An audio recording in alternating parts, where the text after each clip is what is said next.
apartment po ako, may mga Ilang door online- to?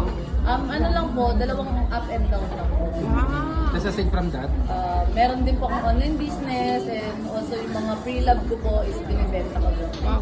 At magkakaroon po ako ng sarili kong brand ng slimming. Pills? Hindi po. Ano ba yung tawag doon na Ate Mary? May kasosyo naman po ako. pero hindi siya under ng ka-freshness. Iba. Hindi po. Yes po. Pero support pa rin po ako sa ka-freshness kasi iba naman po yung product namin na ilo-launch compare kay Sir Wilbert. Kasi actually si Sir Wilbert din po yung nag-guide sa akin dito sa business namin. Oh, galing. Pero Herlin, kung may ipapa-thank you kay Doc kanina, ano yun?